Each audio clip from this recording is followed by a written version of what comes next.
right, let's roll.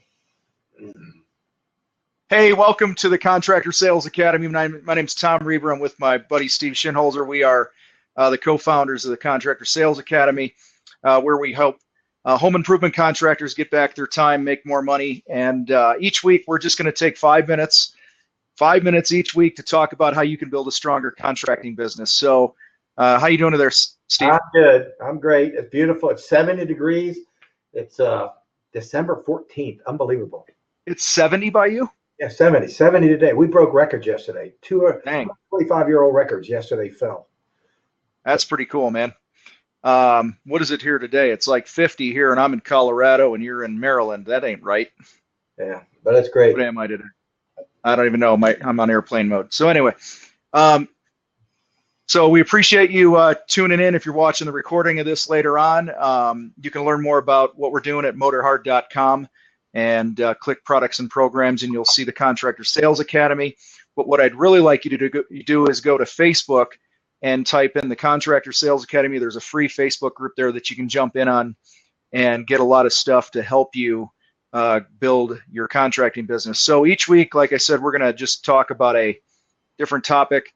And this week, we really wanted to talk about how home improvement contractors, how contractors in general can motivate their employees, because this and getting leads seem to be the two biggest struggles that contractors have. And I'll just kind of kick off. Steve and I will each share a couple minutes apiece on this, and then we'll tune out.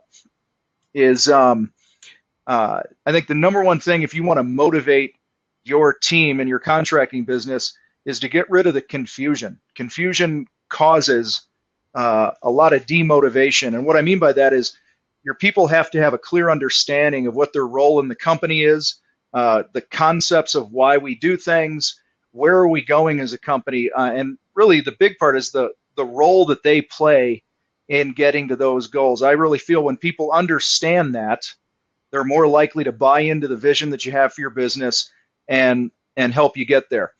So for me, what came to mind, Steve, was just getting super clear on that stuff. And the second thing that came to my mind was take the time to train your people. In one of my painting companies years ago, we trained our crew leaders every Friday morning for 18 months. And it was a lot of money out of our pocket, but the return that we got, was 1,000 times over through the years, because not only were they trained in selling additional work and running projects better and more profitably and stuff like that, but the number one thing that I saw with our people is they felt like they were important. They felt like we had a plan for them and showed them that they had a future. So those were kind of the two things that if I'm giving any advice to motivating your contracting team, your employees, it would be make sure you're really clear on what their role is. And the second thing is train them. Don't skimp. Don't be a cheapskate with it. How about you? What do you think, man? I run a totally open shop, and I don't hold anything back. I run all the laborers, the people, the secretary, whoever you got, as if they're my partners. I treat them like my partners. I tell them absolutely everything. So, you're talking about eliminate all the confusion. Well, if you tell them openly and honestly what we're going to do every day, and then the next day you show them how we did, I add up all the numbers. I share all the numbers with them. I tell them absolutely everything. So they know everything I know. So we're all on the same page, and they feel like they're part of something.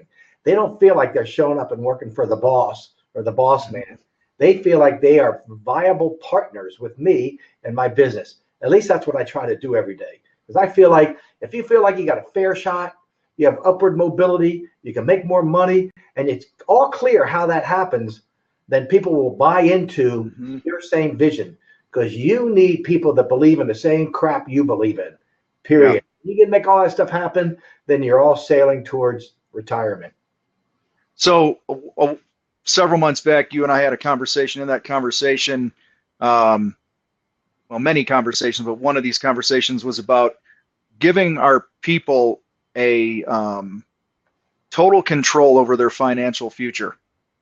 Yeah, and that's pretty motivating. Yeah, they know how much they're making now. They know how much everybody else is making. They know how to get to the next level. They know all about the commissions and the bonuses and all the other incentives that they have. It's all clearly written out, and we track everything in a whiteboard in the shop there, so everybody can see how everybody else is doing.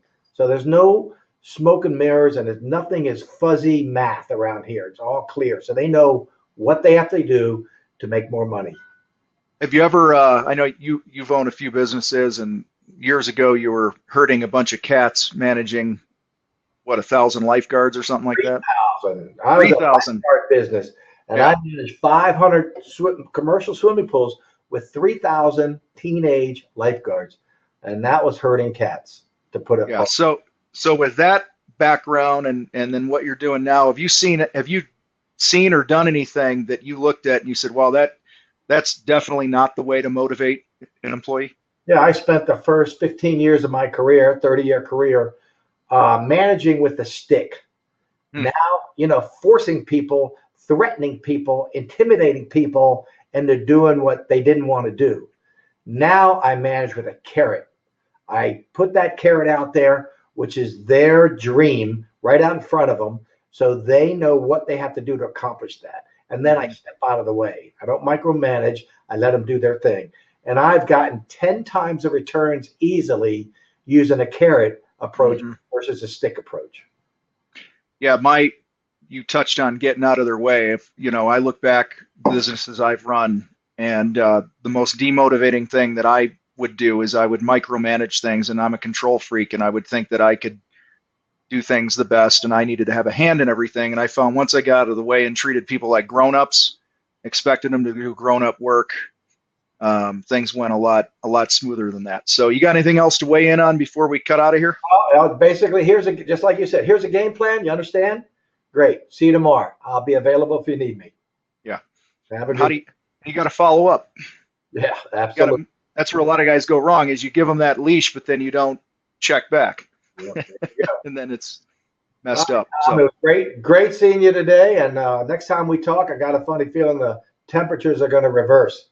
Yeah, they might do that, man. So I look forward to it. And thank you for those of you that joined Steve and I today for our Contractor Sales Academy episode 1 on Blab. We'll post the recording on motorhard.com, where we help contractors grow stronger businesses. And we'll keep you in the loop with other things we got going on. We'll see you guys next time. Thanks. Later. Bye. Bye.